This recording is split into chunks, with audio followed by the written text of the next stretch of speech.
প্রথমেই আমার প্রাণনাথ শ্রী শ্রী ঠাকুর রাতুলচরণের শতকোটি প্রণাম জানাই। প্রণাম জানাই তাহলে লীলা সঙ্গিনী শ্রী শ্রী বর্মা রাতুলচরণে।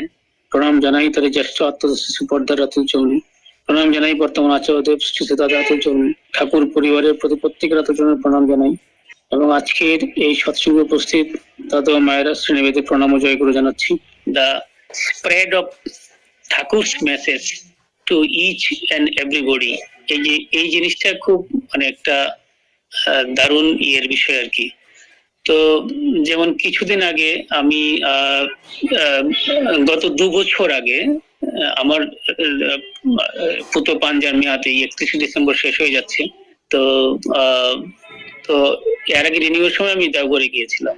তো যাওয়ার পরে মানে এত মানুষ, মানে এত ভক্ত, মানে হাজার হাজার আর কি। তো ওখানে আমি আসামের একজন, মানে হি ওয়াজ ইন্ডিয়ান আর্মি, তো রিটায়ার্ড পারসন। তো উনি আমার আত্মীয় আর কি বলা যায়। উনি যাজক পাঞ্জাব পেয়েছেন কিছুদিন হলো। তো ওনার হাতের মধ্যে আমার হাত ঢোকানো, কারণ আমি যদি হারিয়ে যাই তাহলে চিনবো না আর কি। তার মধ্যে একজন ডাক দিলেন আমাকে যে আপনি ডক্টর অঞ্জন দেব রায় দাদা, আপনাকে অনলাইনে দেখি। তা আমি বললাম যে দাদা জয়গুরু, কথা বলতে পারবো না, কারণ ওনাকে হারিয়ে ফেললে আমি আর খুঁজে পাবো না, এত মানুষ। তো কিছুদিন আগে আমি রাষ্ট্রীয় একটা প্রোগ্রামে আমাকে বাংলাদেশের একটা টিমকে নেতৃত্ব দিয়ে নেদারল্যান্ড যেতে হয়েছিল এই গত 2-3 সপ্তাহ আগে। তো যাওয়ার আগে আমি একজনকে জাস্ট জার্মানিতে পরিচয় হয়েছিল একজনের সাথে। তো ওনার নাম্বারটা আমার কাছে আছে ইন্ডিয়ার। তো আমি ওনাকে জাস্ট মেসেজ পাঠালাম নেদারল্যান্ডে কেউ আছে কিনা। তো উনি নেদারল্যান্ডে বললেন যে হ্যাঁ আমাদের একজন ঋত্বিক দেবতা আছে, নাম দিলেন। তা আমি মেসেজ দিলাম এবং কথা বললাম যাওয়ার আগে যে জাস্ট আমি আসছি। তো আমি যে শহরে ছিলাম উনি এই শহরেই থাকেন। 2 দিন জার্নি করে যাওয়ার পরে তো উনি ফোনে পাচ্ছেন না আমাকে, ফ্রন্ট ডেস্কে ভিতরে আসতে দেয় না, কিন্তু উনি স্পেশাল পারমিশন নিয়ে আমার রুমের সামনে গরম ভাত, উনি আগেই বললেন যে আমি বিপ্র, আপনি আমার হাতে খেতে পারবেন, কোনো অসুবিধা নেই, ওই ঋত্বিক দেবতা। তো উনি গরম ভাত, তরকারি এবং তরকারি দিয়ে গেলেন, খেলাম।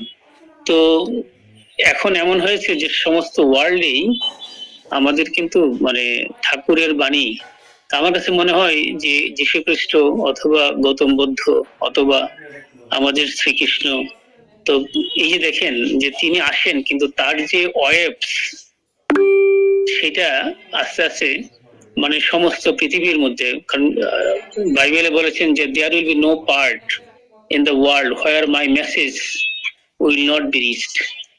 পৃথিবীর কোনো অংশ থাকবে না যেখানে আমার মেসেজ পৌঁছাবে না। আজকে ঠাকুরকে কিন্তু তাই দেখছি, এই যে পরিত্রাণায় সাধনায় বিনাশক চতুষ্কৃতম ধর্ম সংস্থাপনার্থে সম্ভব আমি যুগে যুগে। যারা আমরা মানি না তাদের মতো হতভাগা আর কেউ নেই, যারা আমরা এটাকে মানি না তাদের মতো হতভাগা আমরা আর কেউ নেই।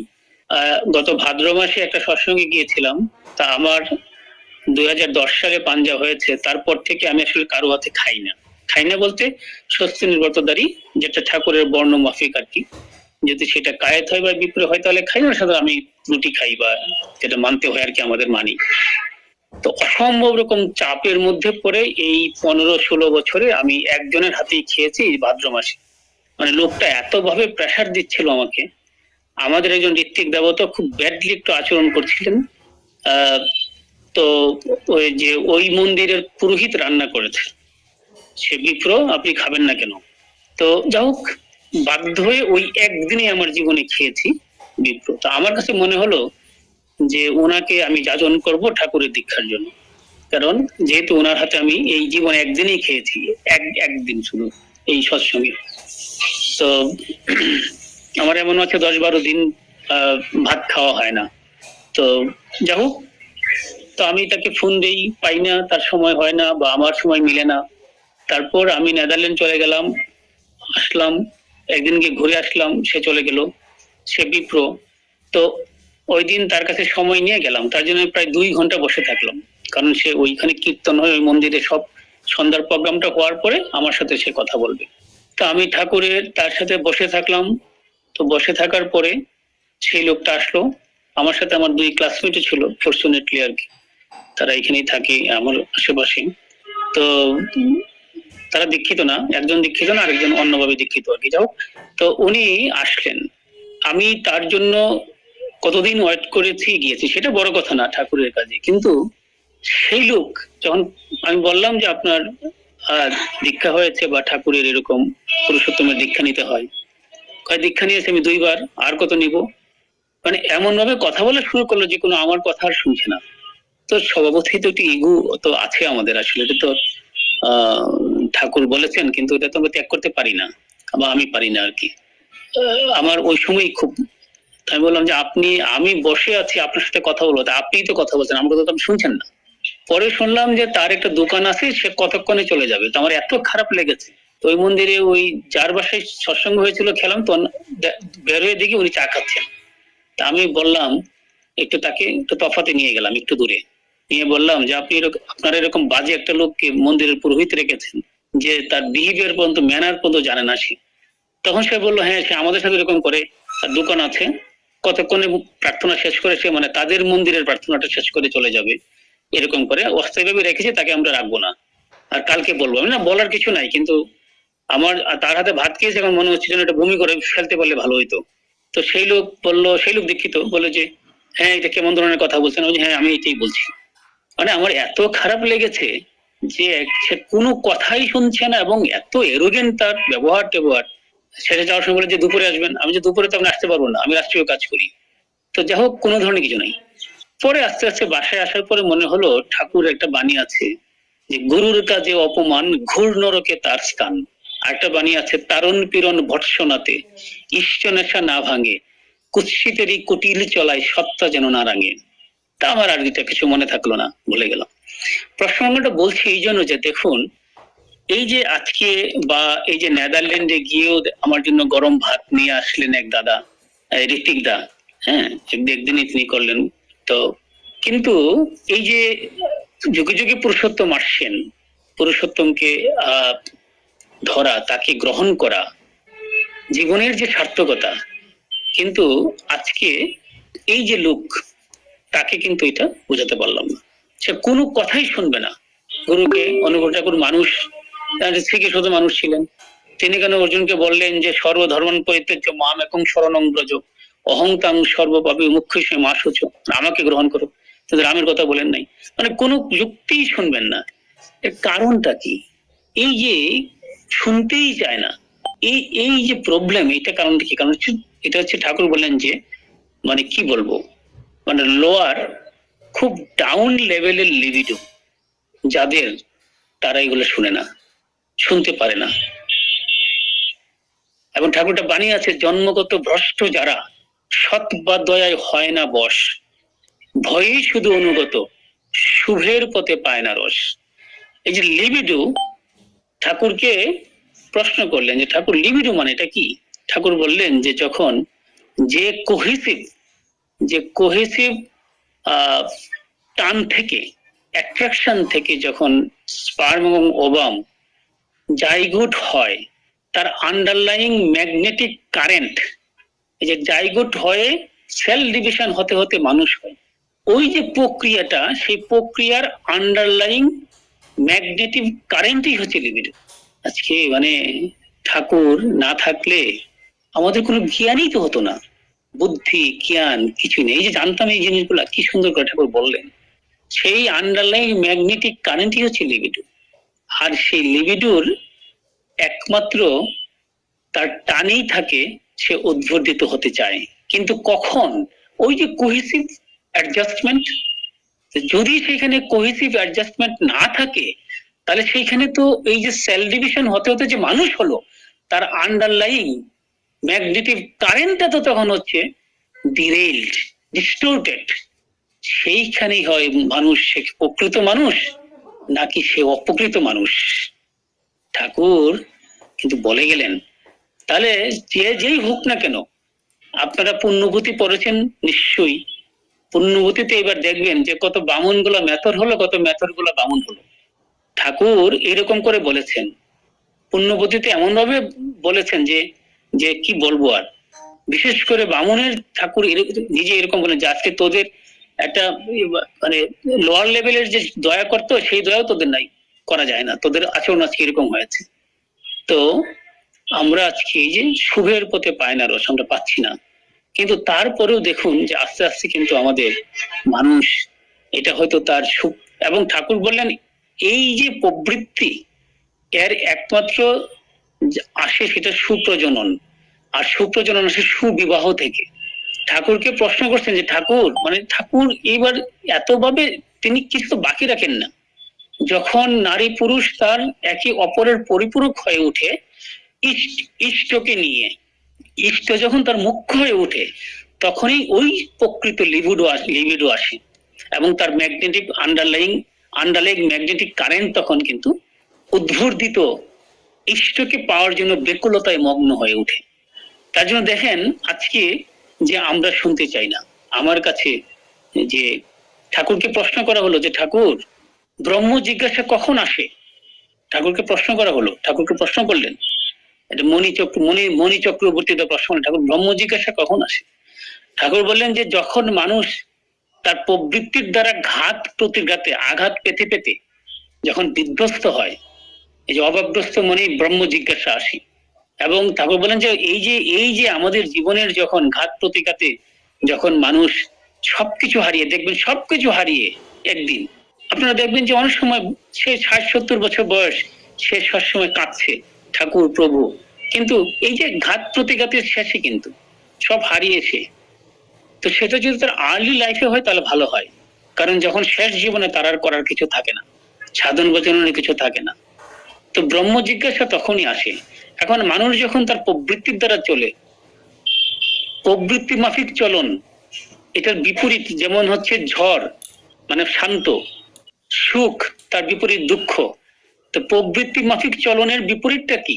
ঠাকুর বলেছেন যে প্রবৃত্তি মাফিক চলনের বিপরীত হচ্ছে কৃষ্টি মাফিক চলন, ধর্ম এবং কৃষ্টিকে মূল করে চলা, সেটা হচ্ছে প্রবৃত্তি মাফিক চলনের উল্টা দিক।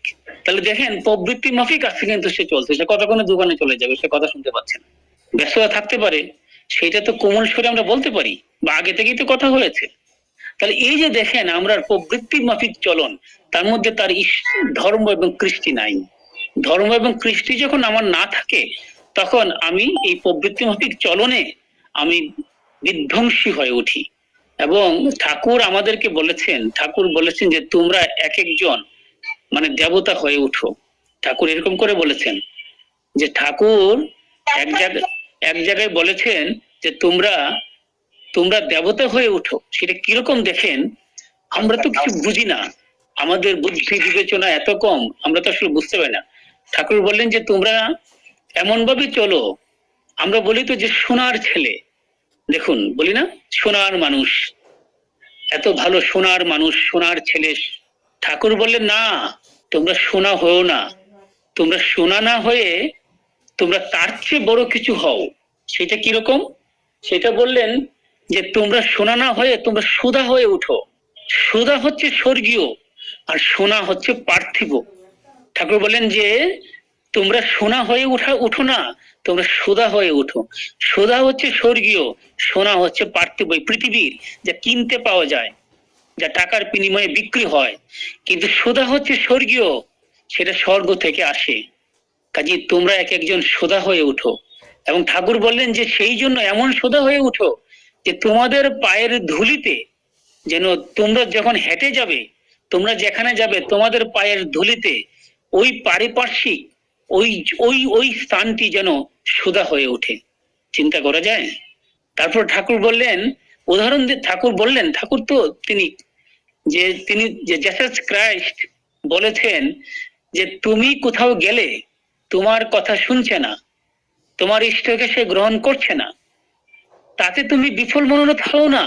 আজকে সে মূঢ়তা ইগনোরেন্সের কারণে সে হয়তো তোমার কথা শুনছে না, তোমার ইষ্টকে সে গ্রহণ করছে না, তুমি তার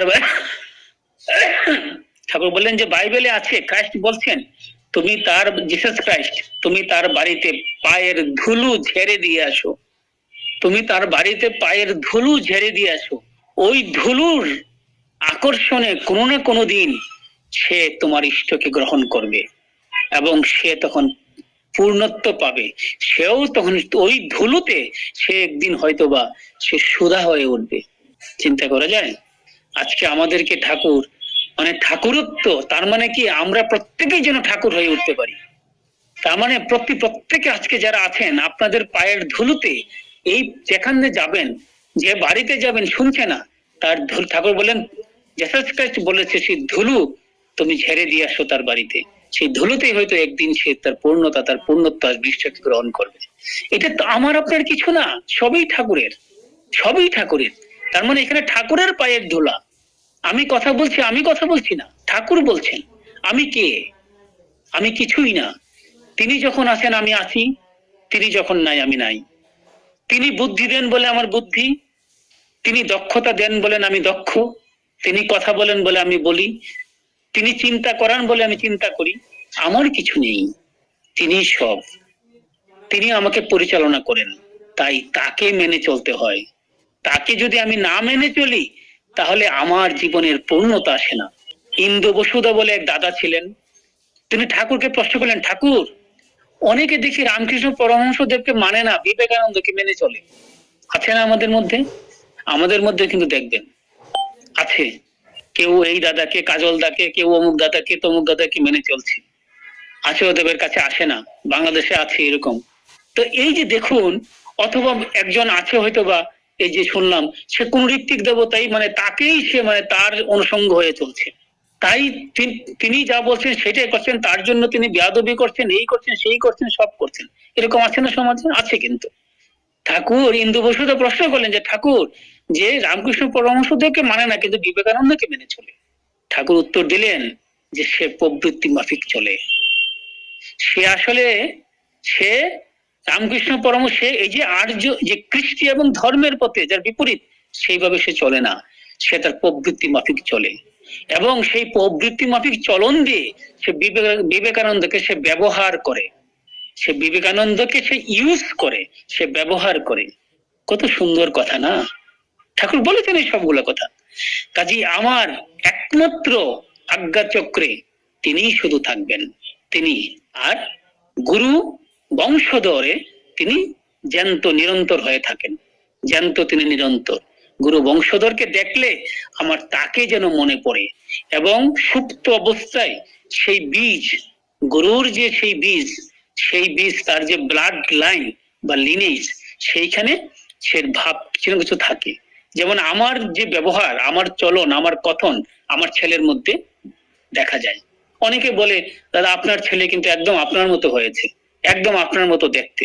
এই যে তাহলে এইটা যদি দেখেন, এরকম বলে না, আপনাদের এরকম বলে ওরকম যে আপনার মতো দেখতে হয়েছে, আচরণ কথা বলা স্টাইল আপনার মতো হয়েছে। তাহলে এটা যদি আমরা বুঝতে পারি তাহলে আমি কেন আমার গুরু বংশধরকে আমি সেটা বুঝবো না? আজকে আচার্যদেবকে দেখলে আমার ঠাকুরের কথা মনে পড়ে, শ্রী শ্রী দাদাকে যখন দেখতাম মনে হচ্ছে না ঠাকুর বসে আছেন, নির্বাক হয়ে তিনি তাকিয়ে আছেন, কি তার দৃষ্টি, তিনি তাকিয়ে আছেন। তো এই যে দেখুন আজকে মনে হয় যেন ঠাকুর বসে আছেন, কিন্তু বিবেকানন্দকে মানতে বলেন নাই, কিন্তু সেইখানে আমার পুরুষোত্তমই থাকবেন।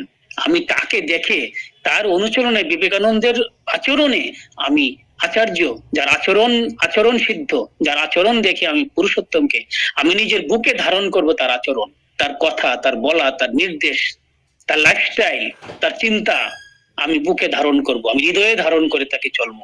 কি জন্য? যেন আমি তার মতো হয়ে আমি ইষ্টকে আমি তার মতো করে আমি ধারণ করতে পারি। তিনি হবেন আমার প্রতীক, তিনি হবেন আমার পদচিহ্ন, তিনি হবেন আমার আমার লাইন, যার পথ ধরে আমি হেঁটে চলবো। কিন্তু আমি যখন তাকে ব্যক্তি স্বার্থে ইউজ করব, আমি তখনই কিন্তু আমি অধপতিত হলাম। কারণ বিবেকানন্দকে যদি আমি মেনে নেই, আমি ঈশ্বরকে বাদ দিয়ে, রামকৃষ্ণ পরমহংসকে বাদ দিয়ে, তাহলে কিন্তু আমি আমার স্বার্থে তাকে আমি ব্যবহার করলাম, তাই না? এই যে দেখেন আস্তে আস্তে করে ঠাকুর একটু একটু করে কত ভাবে তিনি বলে গেলেন আমাদেরকে, এবং তিনি করতে বলেছেন। আজকে আমাদের জীবনের জন্য দরকার তাকে গ্রহণ করে, তাকে প্রতিটা সময় তাকে হৃদয়ে ধারণ করে চলা। এই যদি না চলি তাহলে আমাদের উন্নতি উদ্বর্ধন হয় না। ঠাকুর বললেন যে মানুষ কি চায়, এই যে ব্রহ্ম জিজ্ঞাসা কখন আসে, যখন ঘাত প্রতিঘাতে মানুষ যখন বিধ্বস্ত হয়, যখন তার কিছুই থাকে না, দেখবেন সেই সময় সে তার কোনো অবলম্বন নেই, সে এমন ভাবে সে বিধ্বস্ত হয়েছে, তার কিছু নেই। সেই সময় তার ঠাকুরকে আঁকড়ে ধরে। এবং এটার আরেকটা ঠাকুর বলেছেন, এর আরেকটা কারণ হচ্ছে যে ব্রহ্ম জিজ্ঞাসা তখনও আসেন মানুষজন উদ্ভূতিত হতে চায়, মানুষজন বিকামিং এর পথে যেতে চায়। আমরা প্রত্যেকেই চাই কিন্তু বিকামিং হতে। প্রত্যেকটা বিং এর লক্ষ্যই কিন্তু বিকামিং। সে হোক একটা পিঁপড়া, হোক একটা মৌমাছি, হোক সে যাই কিছু, সে কিন্তু প্রত্যেকেই কিন্তু বিকামিং হতে চায়, বাড়তে চায়। প্রত্যেকেই যে অবস্থায় আছে সে বাড়তে চায়। আমিও চাই যেন আমার শরীর ভালো থাকে, আমার চিন্তা ভালো থাকে, আমার পারিপার্শ্বিক ভালো থাকে, আমার পরিবার ভালো থাকে। আমি যেন আমি যে বর্তমান অবস্থান আছি তার থেকে একটু যেন বেটার পজিশনে যেতে পারি। চাই না বলেন দেখি? প্রত্যেকেই চাই আমরা। কিন্তু এই যে দেখেন, এই যে প্রত্যেকের চাওয়া, এই যে এটা ঠাকুরের বিকামিং। এখন বিকামিং এর পথে যখন যাবেন তখন তো ব্রহ্ম লাগবে আপনার। কারণ আপনি বিকামিং কিভাবে হবেন? আমি তো জানি না। আমার একটা আদর্শ থাকবে। আমি ইউনিভার্সিটিতে পড়ি, তাহলে কি আমার ছেলে ইউনিভার্সিটিতে পড়ে, তার একজন প্রফেসর আছে, তার একজন গাইড আছে। তাকে যখন চলে, তার প্রফেসরকে যখন ধরে, যখন সে আস্তে আস্তে চলে, তখন কিন্তু আমার ছেলে বিকামিং উদ্ভূতিত হচ্ছে। কিন্তু সে যদি তার প্রফেসরকে না মানে, তার যদি কোনো একটা কনসেন্ট্রিক আইডিওলজি না থাকে, তাহলে কিন্তু সে বিকামিং এর প্রতি যেতে পারে না। আমি যদি মনে করি আমি সব জানি, আমি সব চিন্তা করি, যারা করে তারা মূঢ়। ঠাকুর বলছেন তারা মূঢ়তায়, তাদের মধ্যে মূঢ়তা, ইগনোরেন্স। এবং ইগনোরেন্স কিন্তু আপনাকে ডার্কনেসের দিকে নিয়ে যাচ্ছে। কাজেই আমার দরকার একজন আইডিয়াল।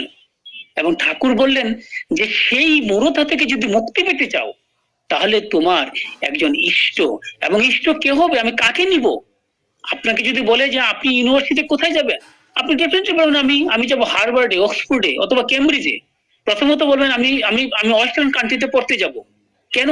কারণ সেখানে আমার রিসার্চ, সেখানে প্রফেসরদের কোয়ালিটি ভালো।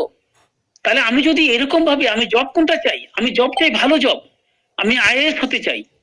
বাংলাদেশে বলে বাংলাদেশ অ্যাডমিনিস্ট্রেটিভ সার্ভিস, আমি সেটা হতে চাই। কেন? সেটা ভালো। সেই রকম ভাবেও আমার ইষ্ট, আমি যদি ওটুকু বুঝি, তাহলে কি আমার আমার যে সত্তা, ঠাকুর বললেন সত্তা, আমার যে লিবিডো, যেটা আমি প্রথমেই শুরু করেছিলাম, ঠাকুর যে সংজ্ঞা দিলেন, তাহলে আমি কি সেই লিবিডো, যেটা বিমল মুখোপাধ্যায় তার ঠাকুরকে প্রশ্ন করলেন যে হোয়াট ইজ লিবিডো, তাহলে সেই লিবিডোকে যদি আমি উদ্ভূতিত করে নিয়ে যেতে চাই, আমি যে স্টেজে এসছি, আমার তো সেই রকম একজন শ্রীকৃষ্ণের মতো, প্রভু রামের মতো, অর্জুন যেরকম হয়েছিল, হনুমান যেরকম হয়েছিল, আমার তো সেরকম করে আমাকে উদ্ভূতিত হতে হবে, তাই না? সেই লিবিডোকে নিয়ে যাওয়ার জন্য, সেই জন্য কনসেন্ট্রিক লাইফ আমাকে লিড করতে হবে। তাহলে কিভাবে সম্ভব? আমার জীবনের একটা আকাশ থেকে কিছু আসে না, আমার বাস্তব জীবনে তাকে গ্রহণ করে প্রতিনিয়ত চলা। এবং সেটা কি?